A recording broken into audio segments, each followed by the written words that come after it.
de devenir le vrai disciple. Parce que être un vrai disciple te donne une identité.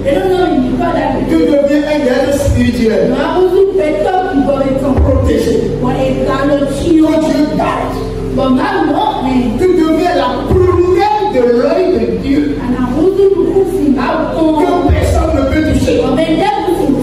Qu'aucune maladie ne peut toucher.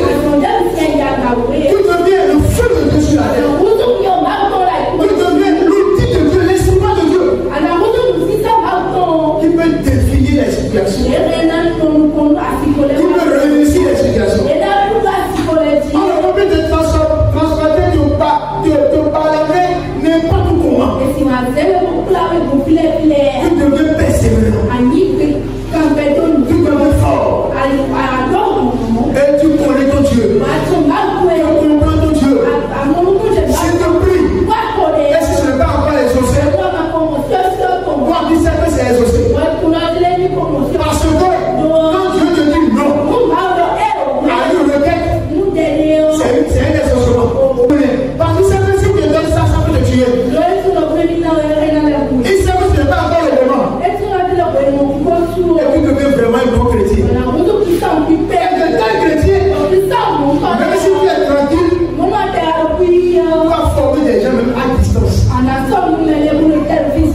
Et tu auras des disciples dessus.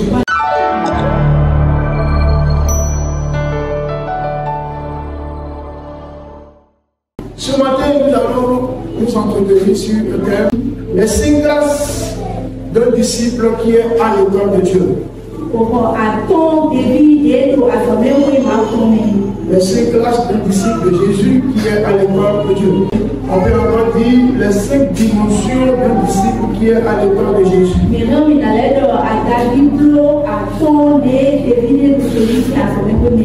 Un disciple, c'est un élève qui est à l'école de la connaissance de son maître. Un disciple, c'est un suiveur.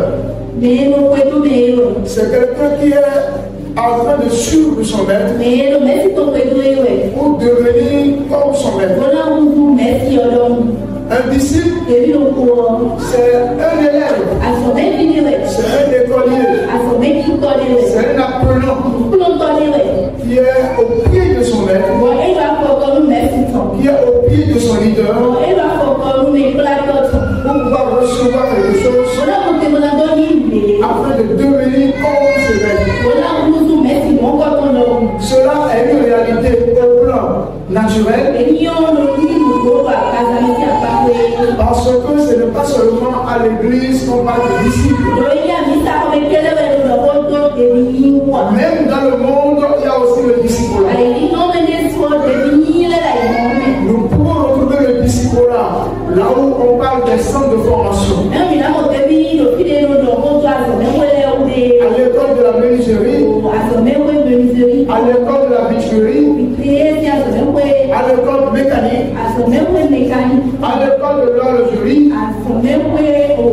de la couture, à l'université, dans les écoles scientifiques. Tous ceux qui vous donnent une connaissance sur un moment donné, ceux qui vous transmettent des compétences ou des connaissances ou un objectif précis, alors ceux-là sont appelés des maîtres et vous qui recevez ces connaissances, vous êtes leurs disciples.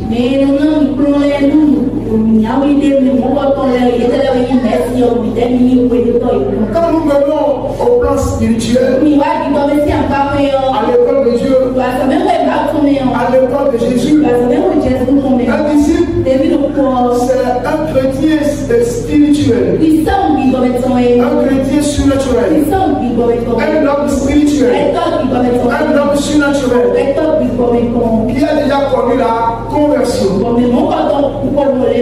Et il est conduit par le Saint-Esprit. Et il est assis au pied du Maître Jésus pour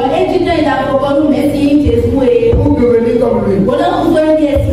Une école, c'est un centre de formation qualifié où les enseignants, ou les maîtres, ou les professeurs distillent des connaissances ou des compétences afin de transformer les élèves ou le collier à devenir quelque chose de meilleur que ce qu'ils sont avant d'y venir.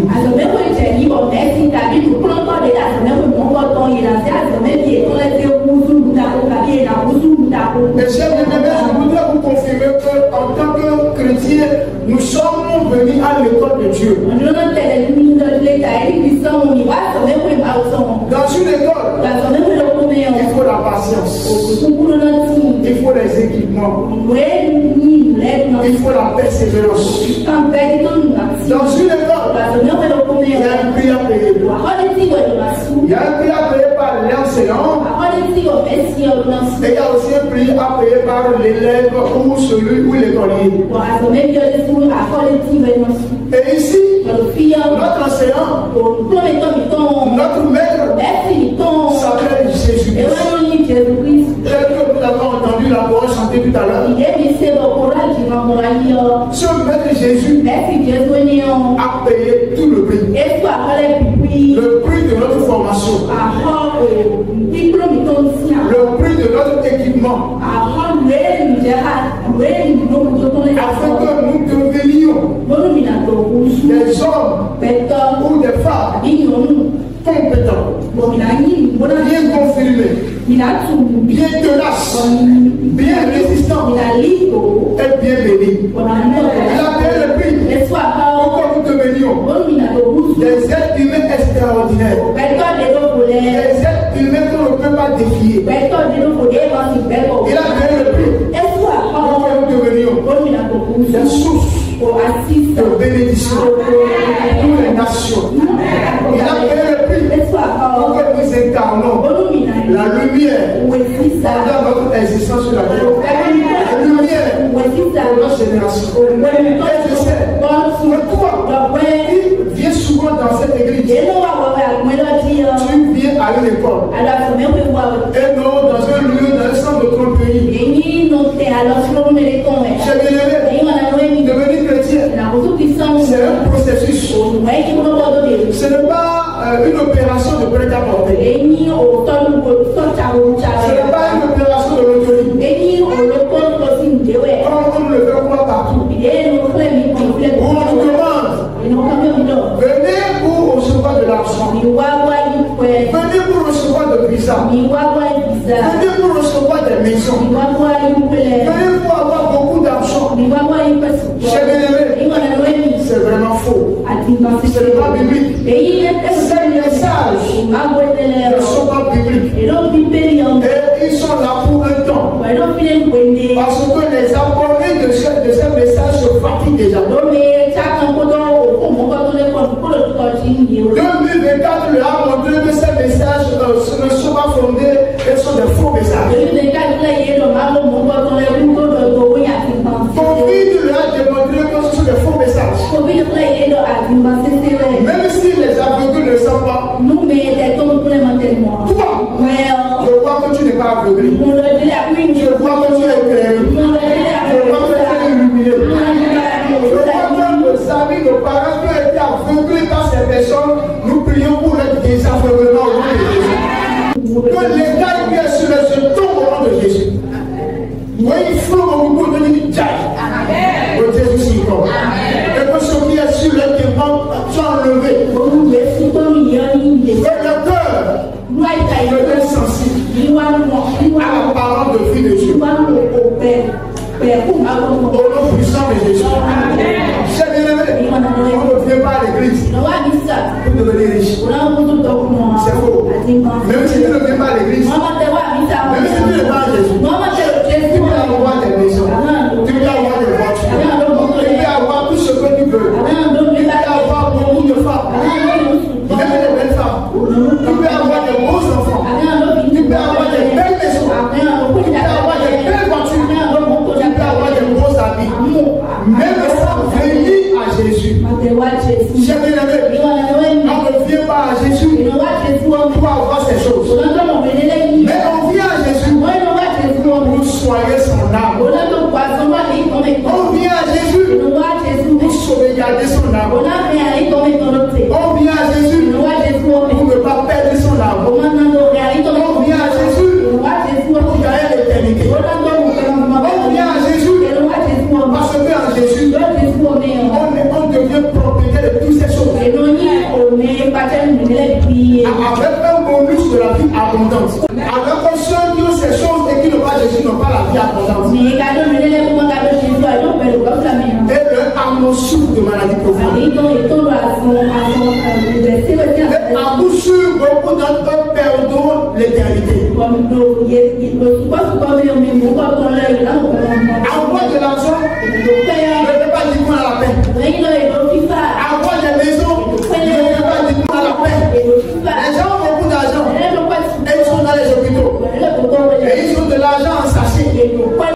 Enlève-moi ce cancer. Guéris mon enfant de ce cancer. Guéris ma femme de ce cancer. Et le docteur a dit, nous ne pouvons rien. Et le bon patient ne peut que mourir. Alors on a Jésus-Christ.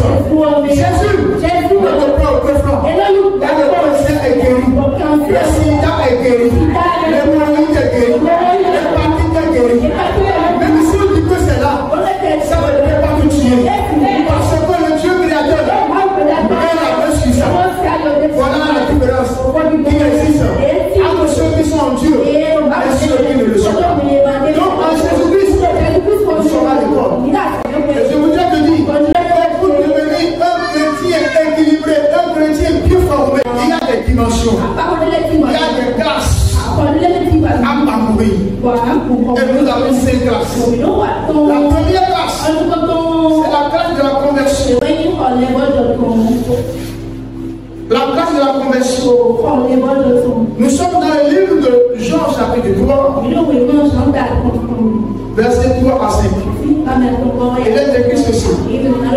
Jésus lui répondit, en vérité, je te le dis, si un homme venir de nouveau, il ne peut voir le royaume de Dieu. Nicodème lui dit, comment un homme peut-il naître quand il est vieux? Peut-il entrer dans le sein de sa mère et naître? Jésus répondit, en vérité, je te le dis, si un homme ne naît d'eau et d'esprit, il ne peut entrer dans le royaume de Dieu. Verset 6. Ce qui est né de la chair est chair, et ce qui est né de l'esprit est esprit. Cher bien-aimé, Nicodème est un grand quelqu'un. Comme vous avez le dit aujourd'hui, mon mari est un grand quelqu'un. Mon oncle est un grand quelqu'un. Mon cousin est un grand quelqu'un. Cher bien-aimé, nous ne sommes pas à Jésus à cause de grand quelqu'un. À Jésus-Christ, nous devenons un grand quelqu'un qui règne. Qui règne sur le monde des ténèbres. Nicodème est un grand quelqu'un, un grand intellectuel, un grand pharisien. Et c'est un docteur. C'est un grand connaisseur, un docteur de la loi. Nicodème n'a pas la paix. N'a pas la paix de Dieu. N'a pas la joie de Dieu. Et il voyait que tous ceux qui étaient autour de Jésus avaient la paix. Il y a une paix que les chrétiens ont et que ceux qui ne sont pas de véritables chrétiens ne pourront jamais la voir. Nicodème n'avait pas cette paix. Et il s'est approché de Jésus. Comment je vais avoir le royaume de Dieu pour avoir la paix? Comment je vais avoir le royaume de Dieu pour que je sois satisfait quand même pour ces choses? Pour que la peur qui est en moi soit ôtée. Pour que je sois tranquillisé. Pour que mon âme soit dans la joie. Cher bien-aimé, Jésus lui a dit, pour avoir le royaume de Dieu, il faut la nouvelle naissance. Il faut tourner dos au péché. C'est ce que Jésus lui a dit.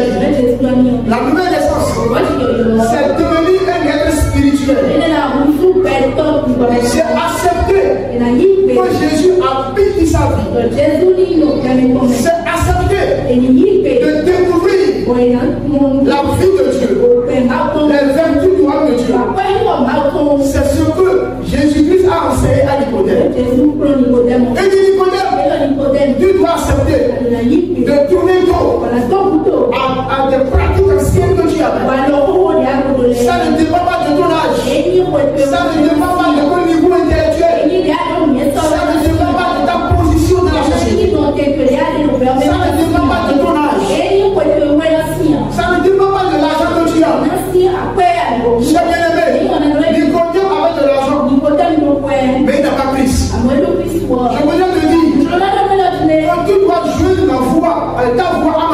Pour que nous puissions dire ensemble à ceux qui veulent bien écouter. On ne vient pas à l'église pour devenir riche.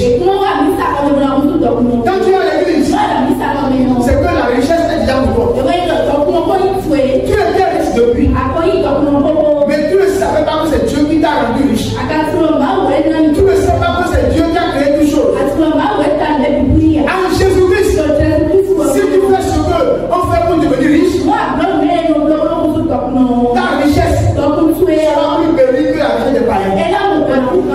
Le hic est ce qui est mauvais. Quand les gens viennent à Jésus, on les apprend que de seulement prier tous les jours, de lundi à dimanche et de janvier à décembre pour devenir riche et ils ne veulent plus rien faire. On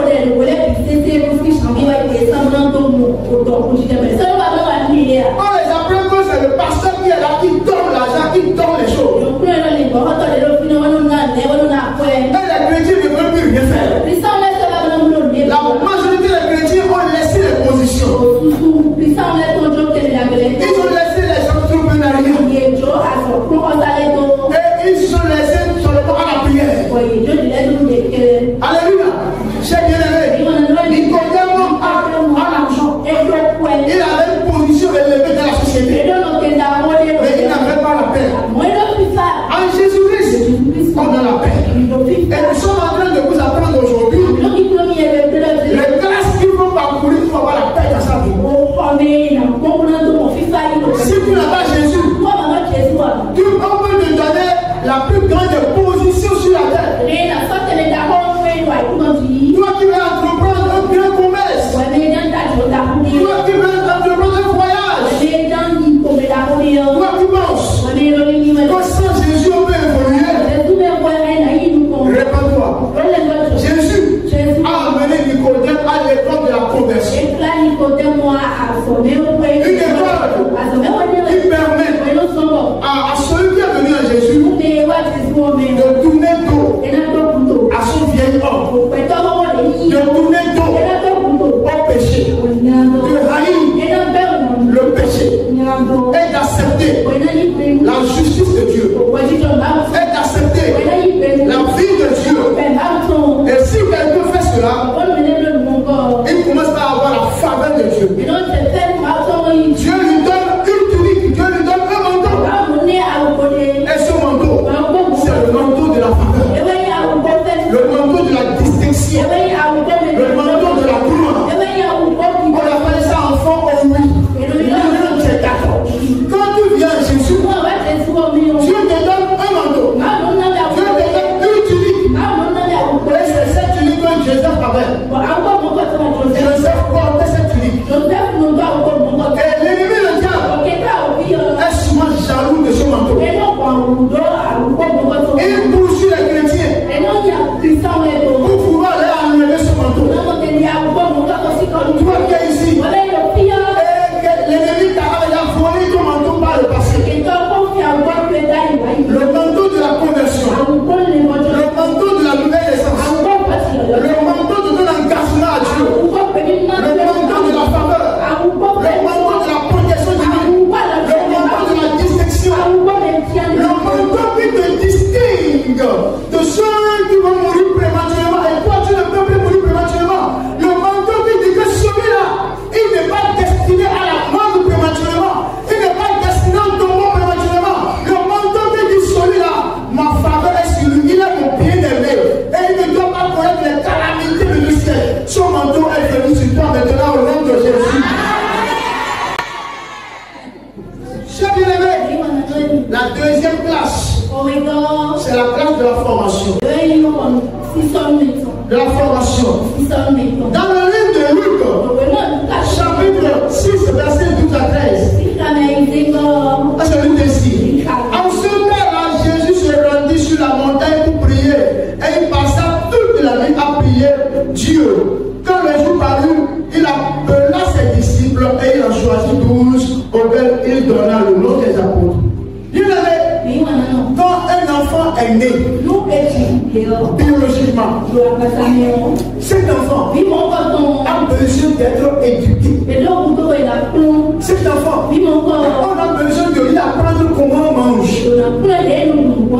Quand au temps nous sommes ici, après notre naissance, de nos mamans, de nos parents, on nous a appris que c'est avec la main droite qu'on mange. Sinon, 90% des enfants, quand ils veulent manger premièrement, ils prennent la main gauche pour vouloir manger avec ça. Et on leur dit c'est la main droite. Et avec ces deux enfants, on a oublié de banquer leur main gauche. Pour les obliger à manger avec la main droite. Un enfant qui est né a besoin du lait de sa maman. Le lait maternel. La même manière, après ta conversion, tu as besoin du lait surnaturel. Le lait de Dieu. Mais c'est ce lait-là qui contribue à ta formation, à ton équipement. Et ce lait, c'est la parole de Dieu. Le chrétien qui fuit la parole de Dieu et qui recherche que les miracles, un chrétien qui a de la maladie, il a la maladie charnelle, il n'est pas encore chrétien. Un enfant qui a que 2 ans, ou bien qui n'a que 1 an, et qui refuse le lait, et il dit donnez-moi la tête du bœuf, donnez-moi la tête du mouton. Cet enfant ne veut pas résister au tension. Parce que son intestin grêle ou gros intestin n'est pas encore solide pour manger la tête du bœuf. Le chrétien qui est venu à Jésus aujourd'hui veut en même temps la fortune. Quand il entend la télé, quand il entend quelque part, il y a un miracle. On va distribuer des voitures, on va distribuer des maisons, on va distribuer des chambres, on va distribuer des avions, des visas. Il dit je suis là. On dit donnez 10 000. Il va donner. J'ai bien aimé. Aujourd'hui, toi et moi, nous devons être délivrés de cela. Dans Somme 40, verset 14, David dit Seigneur, délivre-moi. Je prie maintenant. Vous frappez ici, vous frappez ailleurs.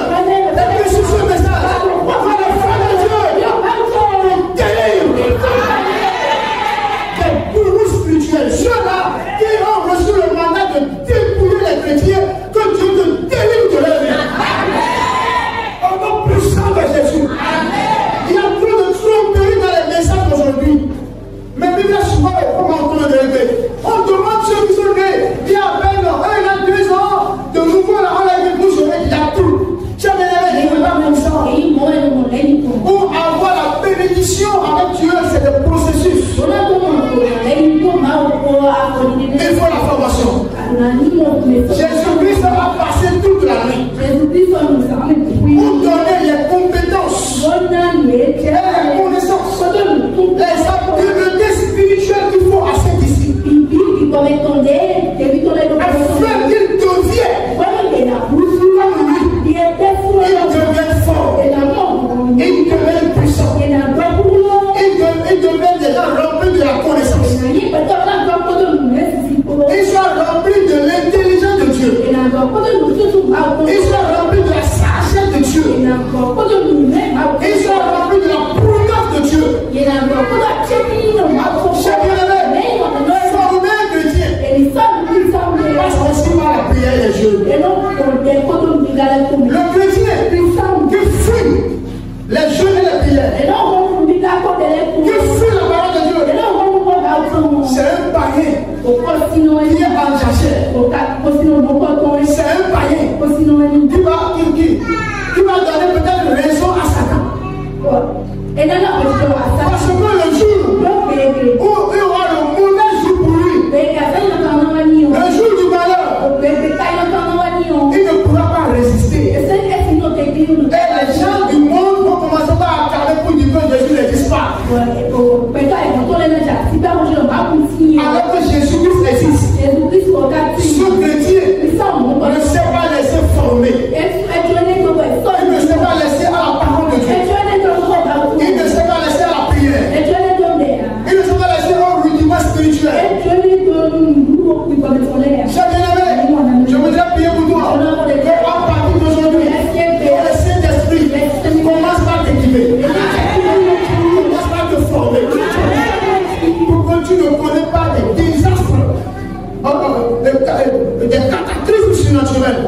des désastres naturels. Tu ne connaîtras pas ces désastres de maladie ou de pauvreté, tu ne les connaîtras jamais au nom de Jésus. Pour le ciel de fort. Au nom puissant de Jésus. La troisième classe, c'est le renoncement. Jésus-Christ a dit, je veux vous charger de votre pouvoir. Cela signifie quoi? Dans Matthieu 8, verset 34, Jésus ayant appelé la foule avec ses disciples, il a dit, si quelqu'un veut venir après moi, qu'il renonce à lui-même et qu'il se charge de sa croix et qu'il me suive. Verset 35. Car celui qui voudra sauver sa vie la perdra. Mais celui qui perdra sa vie à cause de moi et de la bonne nouvelle la sauvera. Verset 36. Et que sert-il à un homme de gagner tout le monde, tout ce monde, et s'il perd son âme? Aujourd'hui, nous voulons gagner pour Jésus le monde entier. Sans jamais prêcher la transformation des chrétiens. Sans jamais prêcher la conversion. Sans jamais prêcher le brisement. Sans jamais prêcher le renoncement. Et les chrétiens aujourd'hui sont en confusion. Ils ont pensé que les églises, les lieux de prière, on parle que de bénédiction, faveur. Le pasteur a fait la bouche mielleuse, comme des motivateurs spirituels. Les chrétiens ont pensé que ce sont des vrais centres.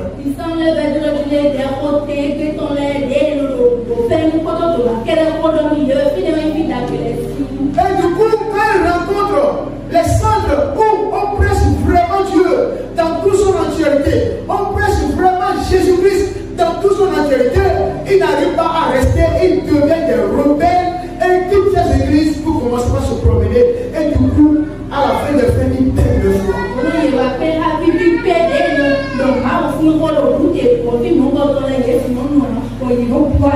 Chers bien-aimés, la différence qui existe entre le monde et la vie chrétienne, c'est au niveau du renoncement. Les gens du monde, la majorité ne peut jamais renier eux-mêmes, ne peut jamais renoncer à eux-mêmes. Ils ne peuvent pas connaître le brisement. Jamais.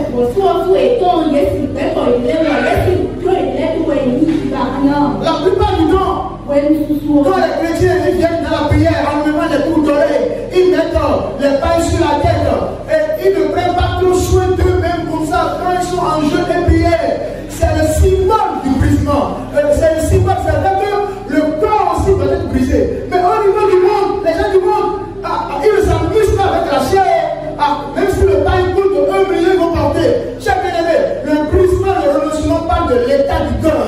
Tu dois permettre à ton cœur d'être brisé.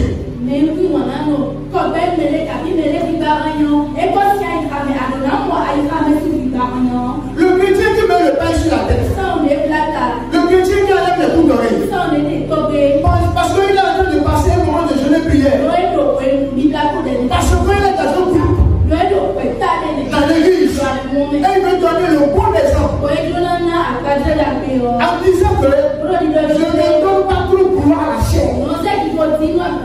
C'est un bon message. Mais s'il passe ce message aux gens, les Anglais disent le langage corporel. Le body language. Si vous passez le langage corporel de ce genre, et si l'état de votre cœur est autre chose, alors vous n'êtes pas un bon chrétien. Si nous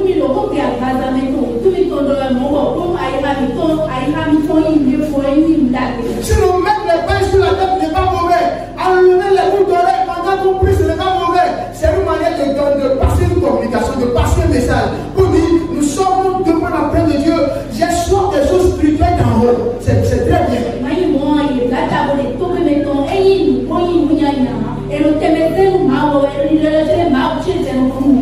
Le renoncement, c'est l'état du cœur. Le renoncement, c'est accepter désormais la volonté de Dieu, de remplacer sa volonté par la volonté de Dieu. C'est ça le renoncement. Et je vois aujourd'hui que toi qui es là, si tu n'as pas encore accédé à la première classe aujourd'hui, tu entres dans la première classe. Si tu n'es pas encore entré à la seconde classe qui est la classe de la formation, tu entres dedans au nom de Jésus.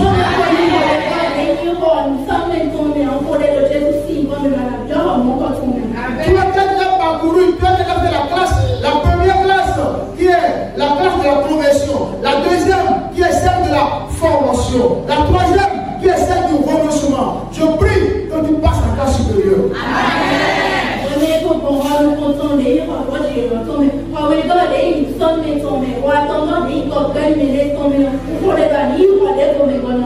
C'est pendant la vague du renoncement que beaucoup de chrétiens quittent les vraies églises. Mais ils ne sont pas les dollars. Ce n'est pas par eux que ça a commencé. Même dans la Bible, quand Jésus a voulu amener la foule dans la classe de renoncement, beaucoup fut et ne restait que les disciples.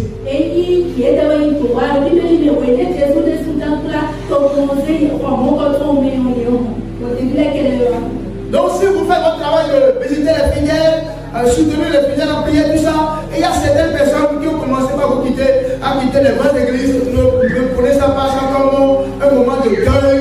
Non, ils ne peuvent pas supporter parce que ces gens, ces soi-disant chrétiens, n'ont jamais accepté que Jésus-Christ les transforme. Ils ont atteint le niveau où les bonnes choses commencent, mais ils n'aiment pas les bonnes choses spirituelles. Ils iront encore commencer encore la première année. Chers bien-aimés, quand un enfant est aussi un deuxième et il continue tout de se comporter comme un enfant qui est encore au CI de CP. Les vraies écoles les retournent en arrière. Et si l'enfant ne peut pas comprendre, si les parents refusent, on chasse l'élève de cette école.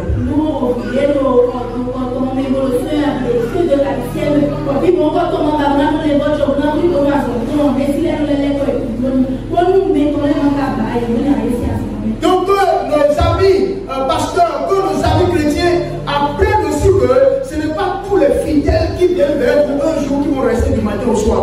Il y a d'autres, ils aiment l'amusement. Et quand les bonnes jours commencent, ils vont partir. Laissez-les partir.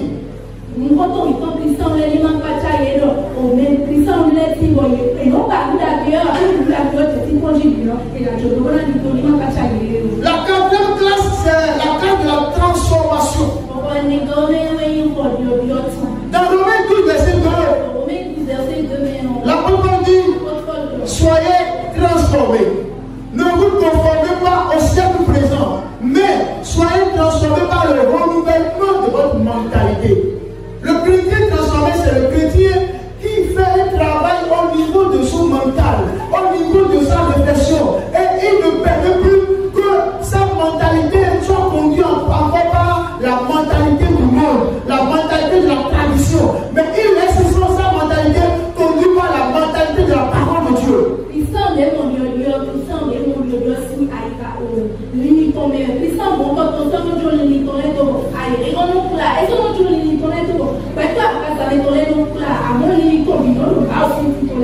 Le frère chrétien qui est transformé, il va pas comme ça, la situation est mauvaise. Mais il dira, non, j'appelle le nom, le compte qu'il faut à la situation. Il dit, dans quelques instants, mon Dieu va amener le meilleur vin. Pendant que Jésus était au mariage et le vin était terminé. Ah, la pièce c'est quoi?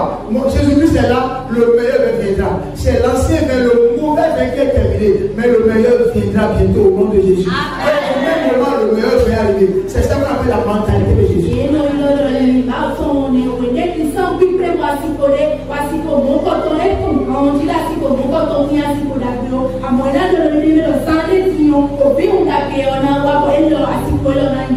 J'étais en délégation dans un séminaire au nom de l'ONG Walep et on était allé à un séminaire. Pendant qu'on revenait, l'avion qu'on avait pris était au bord du charbonnement.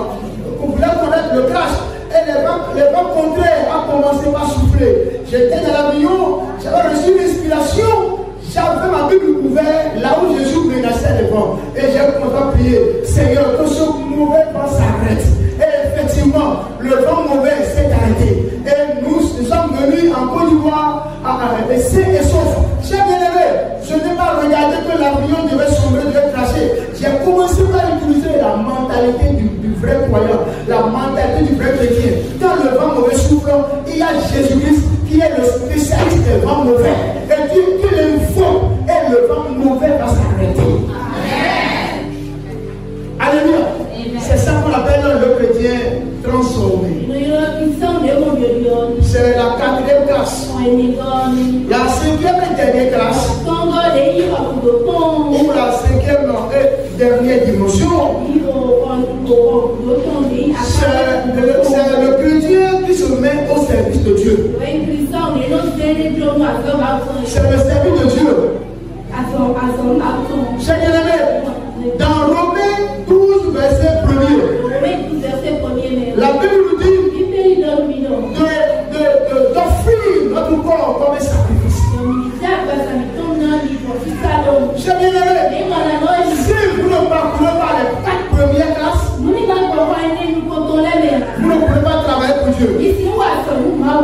La vie chrétienne, c'est pas le but de venir remplir l'église, venez remplir l'église, venez remplir l'église. La vie chrétienne, c'est pas le but de venir avoir la voiture, venir avoir la maison. Et tous les jours, c'est ce que les chrétiens espèrent. Je ne veux pas dire à l'église pour avoir l'argent. Je partirai pour qu'on me donne quelque chose. Pour que Dieu me donne l'avion. Le chrétien qui a même 6 ans en Jésus, qui a même 10 ans d'âge en Jésus, continue toujours d'avoir le manteau des nomades, le manteau de ceux qui commandent, les commandeurs. On les appelle les bambis là. Le chrétien qui a 10 ans en Jésus veut toujours être commandeur. J'ai bien aimé. Jésus-Christ nous a appelés pour que par nous, nous qui avons répondu à l'appel et qui avons été transformés, nous puissions être utilisés aussi pour transformer d'autres. Aujourd'hui, les évangélisations portent à porte nos prospères plus que toi. De maison en maison, la évangélisation ne marche plus. Pourquoi? Parce que les chrétiens, beaucoup d'entre nous avons refusé la transformation. Nous avons refusé que notre caractère reflète le caractère de Dieu. Et nous voulons seulement que Dieu nous donne, Dieu nous bénisse. On a oublié qu'un chrétien a déjà tout. Celui que les gens du quartier ont vu en train d'aller dans telle église pendant qu'il était malade, le pasteur est venu, l'église est venue, ils l'ont soutenu en prière, ils ont combattu les sorciers pour lui, ils ont combattu les ennemis pour lui, ils ont tout fait et ils se ramassaient pour dire pasteur. Après 2 ans, quand il est guéri, quand il a une petite moto là, alors c'est lui que les gens du quartier voient, il a commencé l'église qui vient de naître nouvellement. Et les gens disent mais que font ces personnes? Ils n'ont même pas la vertu, ils n'ont même pas la morale, ils n'ont même pas la notion de la vertu de la morale. Qui va suivre ceux-là? Les gens perdus pour ça, qui va les suivre? Gloire à Dieu. Celui qui a demandé que l'église puisse l'aider. Et l'église va aller l'aider. Celui qui est malade. Tout le monde sait qu'il est malade grave. Et le quartier a vu. Que c'est grâce à tel pasteur. Grâce à telle église. Qu'il a été guéri. Telle église a soutenu. Quelques temps après, les mêmes gens du quartier voient que cette personne est honteux qu'il soit, il abandonne cette église pour rien du tout, il commence encore ailleurs. Qui va suivre cela?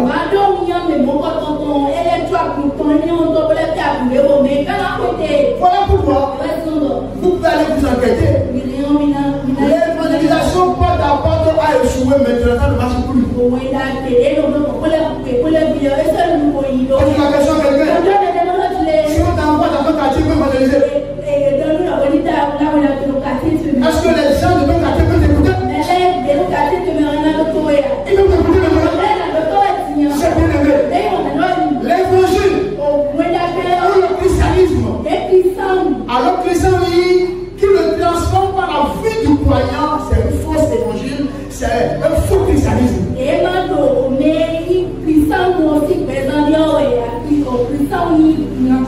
Donc le service de Dieu, travailler pour Dieu, c'est l'expression de l'amour qu'on a pour Dieu, c'est l'expression de la reconnaissance qu'on a pour Dieu, pour le salut qu'on a eu. C'est en échange de ça qu'on travaille pour Dieu. Vous comprenez maintenant que comme on le fait tout dans les églises, et on ne se rassure pas que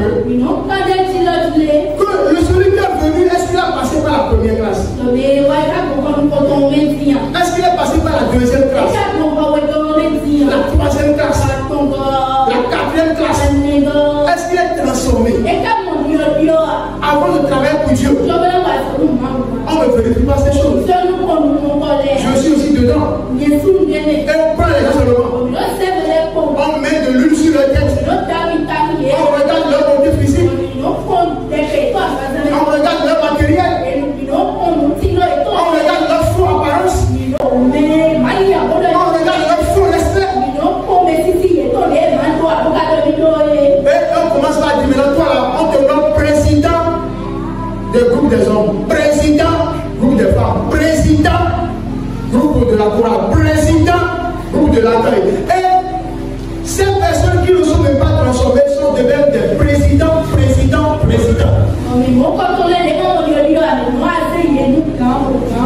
Et à la fin des comptes, ils deviennent des présidents des rebelles. Chers bien-aimés, aujourd'hui, toi et moi, nous devons avoir soif de devenir de vrais disciples. Parce que être un vrai disciple te donne une identité. Tu deviens un guerrier spirituel. Protégé. Que Dieu garde. Tu deviens la première de l'œil de Dieu. Que personne ne peut toucher. Qu'aucune maladie ne peut toucher. Tu deviens le feu de Dieu sur la terre. Tu deviens l'outil de Dieu, l'instrument de Dieu. Qui peut définir les situations. Qui peut réussir les situations. On ne peut plus te transporter de parler n'importe comment. Tu deviens persévérant. Tu deviens fort. Et tu connais ton Dieu. Tu comprends ton Dieu. S'il te prie. Est-ce que ce n'est pas encore exaucé? Moi, qui sais que c'est exaucé.